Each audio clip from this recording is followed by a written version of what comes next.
मैं केएल शर्मा आज आपके सामने क्लास 10th केमिस्ट्री का सेकंड चैप्टर अम्ल, क्षार और लवण का द्वितीय भाग आपके सामने प्रस्तुत कर रहा हूँ। बच्चों, इससे पहले आपने अम्ल, क्षार और लवण के बारे में पढ़ा, उसके बारे में जाना, उनके भौतिक गुण और उनके रासायनिक गुण क्या क्या होते हैं, ये सारी चीज़ें आपने पढ़ी। अब आगे बढ़ने से पहले हम अम्ल, क्षार और लवण के बारे में थोड़ा सा और जान लेते हैं, ताकि जो हम आगे पढ़ने जा रहे हैं उसको और अच्छी तरीके से समझ सकें। तो बच्चों, आपने बताया था कि अम्ल, सबसे पहले अम्ल की बात करेंगे। अम्ल वे यौगिक होते हैं जो जल में घुलकर H+ आयन देते हैं, पहली चीज़ आपने बताई। क्षारों के बारे में आपने कहा कि क्षार वे यौगिक होते हैं जो जल में घुलकर OH- आयन देते हैं। और तीसरी चीज़ आपने लवण के बारे में आपने सीखा कि अम्ल और क्षार की अभिक्रिया से लवण और जल बनता है। दूसरी चीज़ आपने देखा कि जो अम्ल हैं वो नीले लिटमस को लाल कर देते हैं, जो क्षार हैं वे लाल लिटमस को नीला कर देते हैं, और जो लवण थे उन पर लिटमस पेपर का कोई प्रभाव नहीं पड़ता, मतलब लिटमस पेपर का रंग अपरिवर्तित रहता है। और अगली चीज़ आपने पढ़ी थी कि अम्लों का जो pH मान होता है वो 7 से कम होता है, क्षार का जो pH मान होता है वो 7 से अधिक होता है, और जो लवण होते हैं उनका pH मान 7 या फिर हम कहें कि लवण उदासीन होते हैं।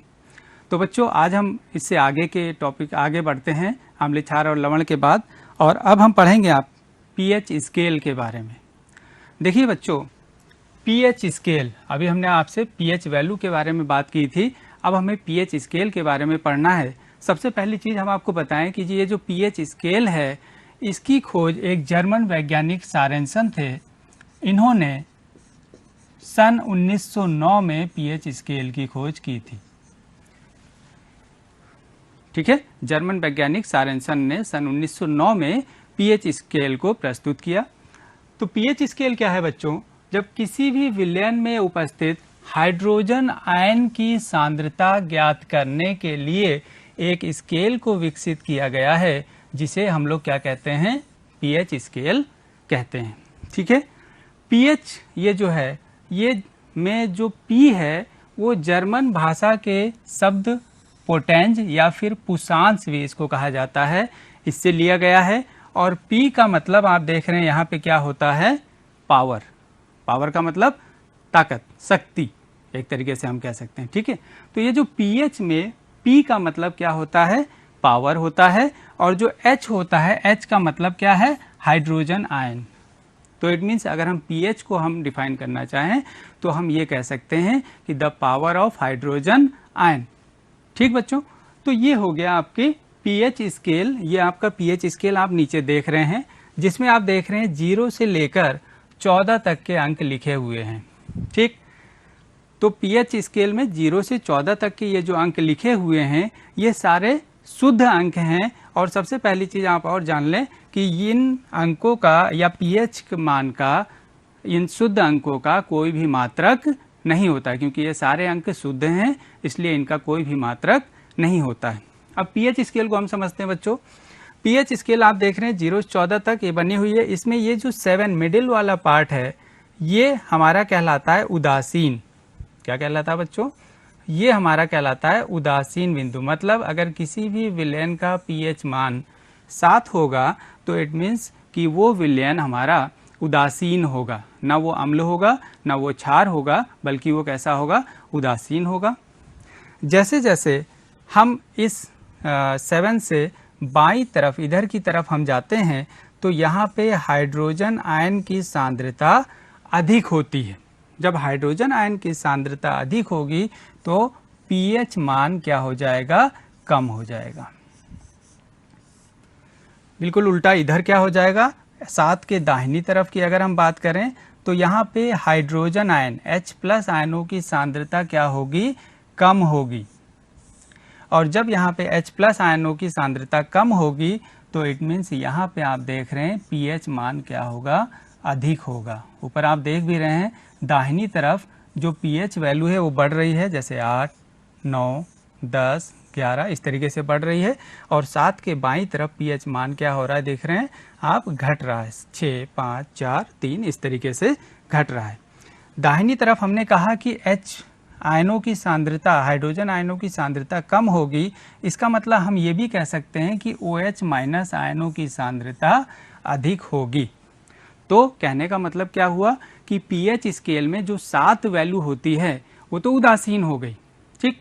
और जैसे ही 7 से हम किधर जाते हैं, बाईं तरफ जाते हैं, तो वैल्यू घटने लगती, मतलब पीएच मान घटने लगता है। और जैसे ही हम इधर की तरफ आते हैं, दाहिनी तरफ आते हैं 7 से, तो वहाँ पे पीएच मान बढ़ने लगता है। इधर के जितने भी यौगिक होंगे वो अम्ल होंगे, ठीक। और इधर जितने भी यौगिक होंगे वो सब कैसे कहलाएंगे, क्षार कहलाएंगे। तो इस तरीके से हम क्या कर सकते हैं, अगर किसी भी यौगिक का पीएच मान हमें पता है तो हम ये बता सकते हैं कि वो यौगिक क्या है, अम्लीय है या फिर क्षारीय है। ठीक है बच्चों, तो इस तरीके से हम पीएच स्केल के द्वारा हम विलयन की अम्लता या फिर क्षारीयता की जांच कर सकते हैं, बता सकते हैं।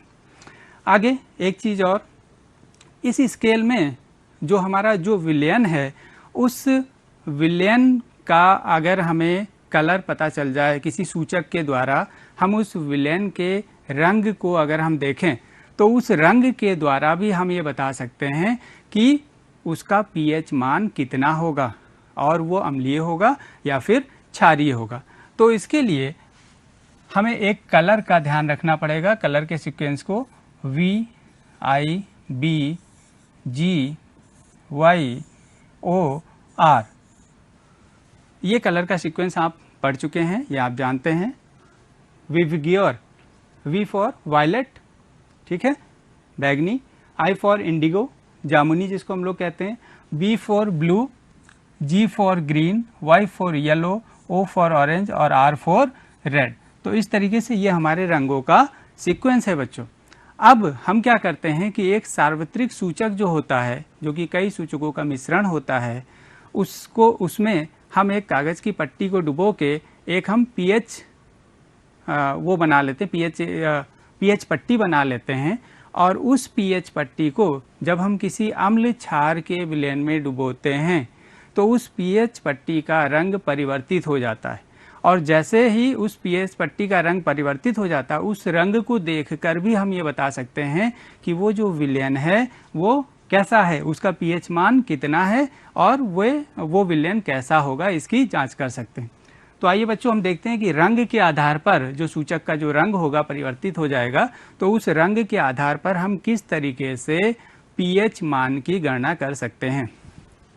तो सबसे पहले हम देखते हैं V फॉर वायलेट। वायलेट हुआ, वायलेट मतलब बैगनी। अगर बैगनी गाढ़ा बैगनी होगा, मतलब डार्क बैगनी होगा, तो उसका पीएच मान 14 होगा, 14, ठीक। अगर हल्का बैगनी होगा तो पीएच मान कितना होगा, 13 होगा। आगे बढ़ते हैं, इंडिगो। इंडिगो का मतलब होता है जामुनी, जिसे हम लोग कहते हैं। अगर जो सूचक का रंग गहरा जामुनी हो जाता है तो इसका मतलब ये हुआ कि उसका पीएच मान, जो हमारा विलयन है, उस विलयन का पीएच मान कितना होगा, 12 होगा। उसी तरीके से आगे बढ़ें, अगर जामुनी, हल्का जामुनी रंग होगा या सिर्फ जामुनी होगा, गहरा नहीं होगा, तो मतलब उसका पीएच मान कितना होगा, 11 होगा। आगे बढ़ें, B फॉर ब्लू मतलब नीला। अगर नीला, गहरा नीला होगा तो इसका मतलब उसका पीएच मान कितना होगा, 10 होगा। और वहीं पे अगर हल्का नीला होगा तो उसका पीएच मान कितना होगा, 9 होगा। समझ रहे हैं बच्चों? तो गहरा, हल्का, गहरा, हल्का, गहरा, हल्का, मतलब गहरा वायलेट, हल्का वायलेट, गहरा इंडिगो, हल्का इंडिगो, गहरा नीला और हल्का नीला। तो इस तरीके से हमने क्या किया है, देखिए पीएच वैल्यू हमने निकाल ली कि उस विलयन की पीएच वैल्यू क्या होगी। आगे बढ़ते हैं, यहाँ तक हम लोग आ गए। 8, यहाँ की अगर हम बात करें तो यहाँ पे आप देख रहे हैं, अगर किसी विलयन का जो रंग है वो कैसा होगा, आपने यहाँ तक ब्लू था और ब्लू और ग्रीन होगा, मतलब विलयन का जो रंग होगा BG, ब्लू और ग्रीन का मिक्सचर होगा तो उसका जो पीएच मान होगा वो लगभग कितना होगा, 8 होगा। और 7 आप जानते हैं कि वो उदासीन होता है, मतलब अगर विलयन का रंग कैसा होगा, ग्रीन होगा, मतलब सूचक का रंग ग्रीन होगा, तो हम कहेंगे कि वो कैसा विलयन है, उदासीन विलयन है। आगे बढ़ते हैं, इधर पीछे की तरफ अगर हम बढ़ें तो ग्रीन तक हो गया। उसके बाद आते हैं यहाँ पे 6 पे, नंबर 6 पे। अगर विलयन में डुबोने पर सूचक का रंग ग्रीन और येलो हो जाता है, जी ग्रीन और वाई फॉर येलो हो जाता है, तो इट मीन्स वहाँ का उस विलयन का पीएच मान 6 होगा। उसी तरीके से और आगे बढ़ते हैं, अगर येलो और ऑरेंज हो जाता है तो उस विलयन का पीएच मान 5 होगा। अगर सिर्फ ऑरेंज हो जाता है तो उस विलयन का जो पीएच मान है वो 4 होगा, ठीक है। और उसके बाद ऑरेंज रेड हो जाता है तो उस विलयन का पीएच मान 3 होगा, ठीक। फिर उसके बाद हल्का रेड हो जाता, मतलब लाइट रेड, हल्का लाल हो जाता है, लाइट रेड, तो उस विलयन का पीएच मान 2 होगा। और लाल हो जाता है तो विलयन का पीएच मान 1 होगा। और डार्क रेड होता है, गहरा लाल होता है, तो उस विलयन का पीएच मान 0 होगा। तो आप देख रहे हैं कि इस तरीके से हम विलयन के पीएच मान की गणना भी कर सकते हैं सूचक के रंग को देखकर। जो सूचक के रंग में परिवर्तन हुआ है, उस रंग में हुए परिवर्तन को देखकर हम विलयन का पीएच मान निकाल सकते हैं। और पीएच मान अगर हमें पता चल गया तो हमें क्या पता चल जाएगा, वो अम्लीय है या फिर क्षारीय है, ये सारी चीज़ें हमें पता चल सकती हैं। तो ये हो गया हमारा पीएच स्केल। अब हम आगे की स्लाइड में चलते हैं बच्चों। पीएच मान, अभी आपने देखा कि पीएच मान किस तरीके से निकालते हैं, सूचक के द्वारा भी हम पीएच मान को जो है प्राप्त कर सकते हैं। पीएच मान अलग अलग चीज़ों के, अलग अलग यौगिकों के पीएच मान, जैसे हम यहाँ पे देख रहे हैं जल का जो पीएच मान होता है वो 7 होता है। जल का पीएच मान 7 होने का मतलब ये हुआ कि जल कैसा है, उदासीन है, न्यूट्रल है, ठीक है।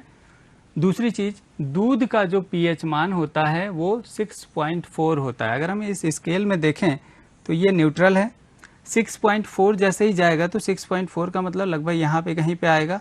इसका मतलब जो दूध है वो क्या है, हल्का सा अम्लीय है, या फिर हम इसको ये कह सकते हैं कि ये दुर्बल अम्ल भी है, ठीक है। आगे हम बढ़ें, सिरके की बात करें तो सिरके का पीएच मान 3 होता है। तो 3 कहाँ पे है बच्चों, यहाँ पे कहीं पे आएगा। तो इसका मतलब चूंकि 7 से बाईं तरफ जितनी भी चीज़ें होंगी वो सब अम्लीय होंगी, और 7 से दाहिनी तरफ जो भी पीएच मान होगा आएगा तो वो सारी चीज़ें क्षारीय होंगी। तो यहाँ पे आ गया है सिरके का पीएच मान 3, आप देख रहे हैं, तो 3 यहाँ पे आएगा। इसका मतलब ये क्या होगा, सिरका अम्लीय होगा, काफ़ी अम्लीय होगा। उसके बाद आगे मानव रक्त का पीएच मान 7.4 होता है। 7.4 का मतलब क्या हुआ कि ये 7 यहाँ पे न्यूट्रल था, उससे थोड़ा सा आगे आएगा यहाँ पे कहीं, तो इसका मतलब ये हुआ कि मानव का जो रक्त है वो एक तरीके से दुर्बल क्षारीय है ना, हल्का सा क्षारीय है। शराब का पीएच मान आता है 2.8। 2.8 कहाँ पे आएगा, 2.8 लगभग आपका आएगा यहाँ कहीं पे, क्योंकि ये 0 से शुरू है, 0 1 2 इस तरीके से शुरू है स्केल, तो 2.8 आपका आएगा यहाँ पे। यहाँ पे आने का मतलब ये हुआ कि शराब जो है वो क्या होती है, काफ़ी अम्लीय होती है, और इसीलिए कहा जाता है कि जो शराब का सेवन है वो हमारी सेहत के लिए हानिकारक होता है। आगे बात करें आंसू का जो पीएच मान होता है वो 7.4 होता है, मतलब कि उदासीन से थोड़ा सा इधर क्षारीय की तरफ होता है। और समुद्री जल का जो पीएच मान होता है वो 8.5 किधर आएगा, इधर क्षारीय की तरफ, 8.5 लगभग यहाँ पे आएगा। तो इस तरीके से हम पीएच मान को देखकर हम ये बता सकते हैं कि वो यौगिक क्या है, अम्ल है या फिर क्षार है। तो आगे चलते हैं बच्चों। दैनिक जीवन में पीएच का महत्व। दैनिक जीवन में क्या पीएच का महत्व है, क्या पीएच का हमारे दैनिक जीवन में कोई प्रभाव पड़ता है, इस चीज़ को जानने के लिए कुछ पॉइंट यहाँ दिए गए हैं, उसको हम देखते हैं। देखिए, पहला पॉइंट आपसे कह रहा है कि क्या पौधे और पशु पीएच मान के प्रति संवेदनशील हैं, मतलब पौधे और जो पशु हैं वो सब पीएच मान के प्रति संवेदनशील होते हैं या नहीं होते हैं। तो बच्चों सबसे पहली चीज़ हम बात करें अपने मानव शरीर की, तो जो मानव शरीर है वो 7.0 से 7.8 तक के परास में अच्छी तरीके से कार्य कर सकता है, या हम ये कहें कि मानव जीवन 7.0 से 7.8 तक जीवित रह सकता है, मानव जीवित रह सकता है। ठीक है, तो मानव का जो परास हो गया वो कितना हो गया, 7.0 से 7.8 तक हो गया। हम बात करें अगर वर्षा की, जो वर्षा होती है, तो वर्षा जल का पीएच मान हम जानते हैं कि अगर 5.6 से कम हो जाता है तो हम उस वर्षा को क्या कहते हैं बच्चों, उस वर्षा को हम कहते हैं अम्लीय वर्षा। मतलब वर्षा का जल का पीएच मान अगर 5.6 से कम हो जाता है तो उसको कहा जाता है कि वो अम्लीय वर्षा है। ठीक है, ये जो अम्लीय वर्षा जब होगी तो हमारे घरों के द्वारा, पाइप के द्वारा, अन्य जो साधन हैं उनके द्वारा ये वर्षा का जल कहाँ जाएगा, नदियों में जाएगा। और नदियों में जाने के बाद जो नदी के जल का जो पीएच मान होगा वो इसके मिलने से वो और कम हो जाएगा। जब कम हो जाएगा तो क्या होगा, वहाँ पे नदी में बहुत सारे जीव जंतु होते हैं, बहुत सारे पेड़ पौधे छोटे छोटे होते हैं, तो पीएच मान कम होने से कहीं ना कहीं उन पर भी संकट आ जाएगा। ठीक है ना, तो इट मीन्स क्या हुआ कि नदी के जल पर भी पीएच का मान का प्रभाव पड़ता है। इसके साथ साथ नदी के जल को क्या पशु पंक्षी ये सब लोग भी ग्रहण करते हैं, तो वहाँ पे भी सारे की सारे पशु पंक्षियों पर, पौधों पर, सभी के सभी पर पीएच मान का प्रभाव पड़ता है। उससे क्या हो जाता है, कहीं ना कहीं हमें परेशानी होती है। तो इसका मतलब कि पौधे और पशु पीएच मान के प्रति संवेदनशील होते हैं। दूसरी चीज, आपके बगीचे की मिट्टी का पीएच मान कितना है। हम अपने बगीचे में बहुत सारे फूल पौधे, पेड़ पौधे छोटे छोटे वो सब लगाते हैं। अगर मिट्टी अच्छी नहीं होगी, मतलब मिट्टी का पीएच मान सही नहीं होगा, तो वहाँ पे हमारे जो पौधे हैं छोटे छोटे या जो भी हैं उनका विकास अच्छी तरीके से नहीं हो सकता है। तो सबसे पहले क्या करना होता है बच्चों कि उस मिट्टी का पीएच मान निकाल लिया जाता है, या उसको जो है निकाल लेना होता है, जिससे कि हम ये पता कर सकें कि उस मिट्टी में कौन सी चीज़ अच्छी उग सकती है, और अगर हमें कोई स्पेशल चीज़ उगानी है तो उसके लिए किस प्रकार के रसायन का प्रयोग किया जा सकता है, किस प्रकार के उर्वरकों का प्रयोग किया जा सकता है, ये हमें मिट्टी के पीएच मान से पता चल जाता है। वैसे हमारी बगीचे की मिट्टी का जो पीएच मान है लगभग 6.5 या हम ये कह सकते हैं कि 7 के आसपास ही रहना चाहिए, तभी हमारे जो छोटे छोटे पेड़ पौधे हैं वो अच्छी तरीके से विकास कर सकते हैं। ठीक है, नेक्स्ट पॉइंट की तरफ जाते हैं। हमारे पाचन तंत्र का पीएच मान कितना है। पाचन तंत्र, जो हम भोजन ग्रहण करते हैं वो हमारे पेट में जाकर आमाशय के द्वारा उसको पचा लिया जाता है। आमाशय क्या करता है, आमाशय एक विशेष प्रकार का अम्ल HCl स्रावित करता है जो कि हमारे भोजन को पचाने में सहायक होता है। आप सभी लोग जानते हैं इस चीज़ को। तो जब कभी कोई मसालेदार या फिर हैवी भोजन कर लिया जाता है तो अधिक एसिड के स्रावण से क्या होता है कि पेट में, उदर में दर्द होने लगता है, जलन होने लगती है। तो इस प्रकार से उस दर्द को, उस जलन को मिटाने के लिए हमें क्या किया जाता है, एंटासिड का प्रयोग किया जाता है। जैसे हमने पहले भी आपको बता चुके हैं कि अगर आपके पेट में एसिडिटी बनी है तो उसको समाप्त करने के लिए, उस समस्या से छुटकारा पाने के लिए हमें क्या करना होगा, एक ऐसे क्षारक का प्रयोग करना होगा जो कि उसकी पेट की अम्लीयता को खत्म कर दे। ठीक, तो यहाँ पे भी क्या करना होगा, हमें एक क्षारक, कोई ऐसी चीज़ लेनी होगी जिससे कि पेट की अम्लीयता समाप्त हो।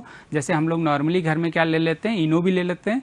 ठीक, उसी तरीके से हमने इससे पिछले वाले लेक्चर में आपको बताया था कि बेकिंग सोडा जो होता है उसको भी लिया जा सकता है। ठीक है ना। अच्छा, हमारे पाचन तंत्र का जो पीएच मान होता है वो लगभग 6.8 होता है। ठीक है बच्चों। और अगला चीज, पीएच मान परिवर्तन के कारण दंत क्षय। दंत क्षय का मतलब दांतों का टूट के धीरे धीरे गिर जाना, है ना, धीरे धीरे दांतों का टूटना दंत क्षय कहलाता है। देखिए हम लोग जो भोजन करते हैं, भोजन करने के बाद हम अगर ब्रश न करें तो क्या हो जाता है कि भोजन के छोटे छोटे जो कण हैं वो हमारे दांतों में ही बैठे रहते हैं, वहीं पे चिपक जाते हैं।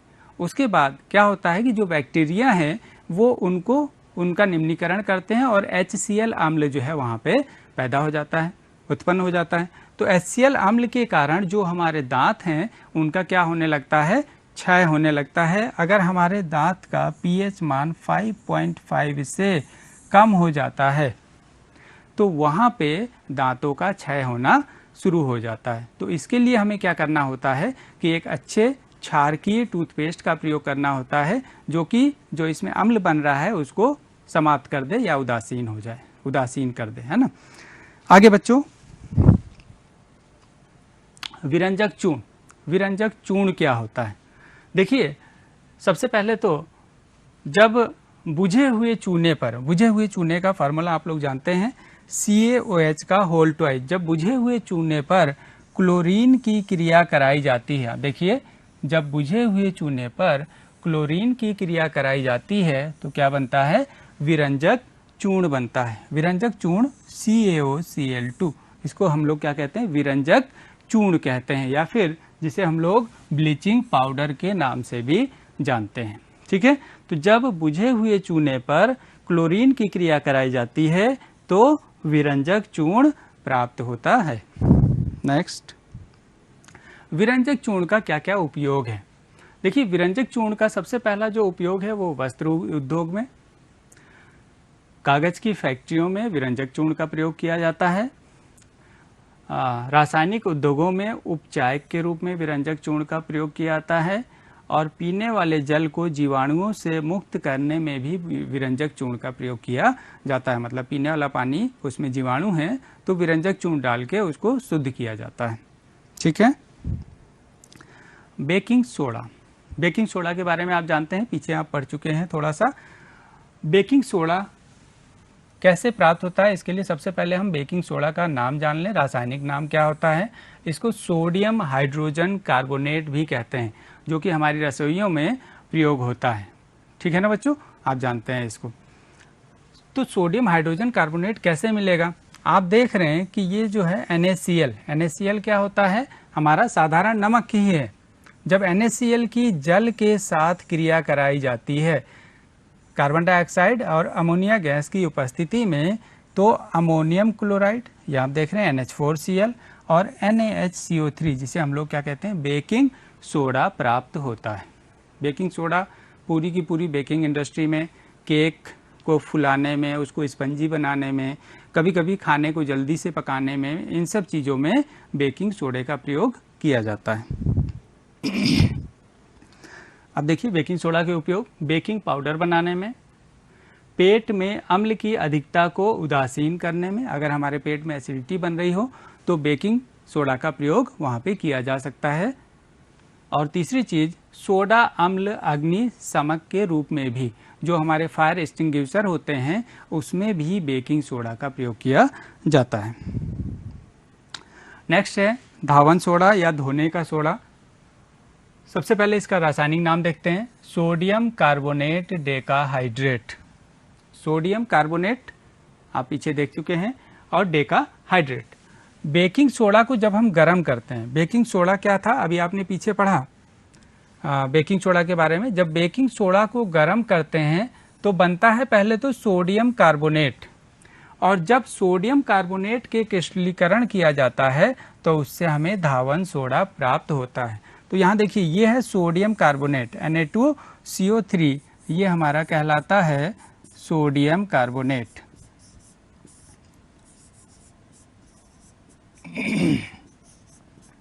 जब सोडियम कार्बोनेट की जल के साथ क्रिया कराई जाती है तो आप ये देख रहे हैं Na2CO3.10H2O, मतलब धावन सोडा प्राप्त होता है। ठीक है बच्चों, तो इस तरीके से आप देख रहे हैं कि Na2CO3.10H2O, इसका मतलब एक चीज़ और समझिए कि ये जो सोडियम कार्बोनेट है इसका एक अणु है, एक मॉलिक्यूल है, और उसके साथ हाइड्रोजन की कितने मॉलिक्यूल अटैच हो रहे हैं, 10 मॉलिक्यूल अटैच हो रहे हैं। मतलब एक सोडियम कार्बोनेट के मॉलिक्यूल के साथ हाइड्रोजन के 10 मॉलिक्यूल वहाँ पे अटैच होंगे और हमारा क्या प्राप्त हो जाएगा, वहाँ पे धावन सोडा प्राप्त हो जाएगा। अब धावन सोडा के उपयोग देखिए। धावन सोडा का जो उपयोग है, साबुन, कांच और कागज उद्योग में, साबुन बनाने में धावन सोडे का उपयोग किया जाता है, कांच और कागज उद्योग में भी उसका उपयोग किया जाता है। बोरेक्स के उत्पादन में वॉशिंग जो सोडा है, धावन सोडा, उसका प्रयोग किया जाता है। घरों में साफ सफाई के लिए भी वॉशिंग सोडे का उपयोग किया जाता है। और सबसे मेन चीज़, जल की स्थायी कठोरता को दूर करने के लिए भी वॉशिंग सोडे का प्रयोग किया जाता है। ठीक है, जल में बहुत सारी कठोरताएं होती हैं, उस कठोरता को दूर करने के लिए वॉशिंग सोडे का प्रयोग किया जाता है। तो इस तरीके से आपने देखा बच्चों आज कि पीएच स्केल क्या होता है। पीएच स्केल में हम किसी भी विलेन की अम्लता और क्षारीयता के बारे में हम कैसे उससे सूचना प्राप्त कर सकते हैं। पीएच ज्ञात करके वो विलेन अम्ल है या क्षार है उसके बारे में हम जानकारी प्राप्त कर सकते हैं। उसके बाद आपने पढ़ा कि विभिन्न जो यौगिक हैं उनके पीएच मान क्या होते हैं, और उसके बाद आपने बेकिंग सोडा, धावन सोडा के बारे में पढ़ा और उसके उपयोगों को देखा कि उनके कौन कौन से उपयोग हैं। अब आपको कुछ होमवर्क दे देते हैं। पहला जो है क्वेश्चन, कोई विलयन लाल लिटमस को नीला कर देता है। ध्यान दीजिए, लाल लिटमस को नीला कर देता है तो इसका पीएच मान कितना होगा, लगभग कितना होगा, ये आपको बताना है। 4 ऑप्शन दिए गए हैं, 1 होगा, 4 होगा, 5 होगा या 10 होगा। तो लाल लिटमस को नीला कर देता है तो सबसे पहले आपको बिल्कुल सोच लेना है कि लाल लिटमस को नीला कौन करता है, वो अम्ल सोचिए, और उसके बाद उसका पीएच मान इनमें से कौन सा हो सकता है उसको आपको बताना है। दूसरी चीज, धोने का सोडा ये और बेकिंग सोडा के दो उपयोग बताइए। हमने आपको उपयोग बताए हैं कि धोने के सोडे और बेकिंग सोडे क्या क्या उपयोग हैं, दो आपको उपयोग लिखने हैं। और तीसरा, विरंजक चूर्ण का रासायनिक सूत्र लिखिए। ठीक है, ब्लीचिंग पाउडर का रासायनिक सूत्र लिखिए। तो इस तरीके से आप इस होमवर्क को पूरा कीजिए। ठीक है बच्चों, ठीक, थैंक यू।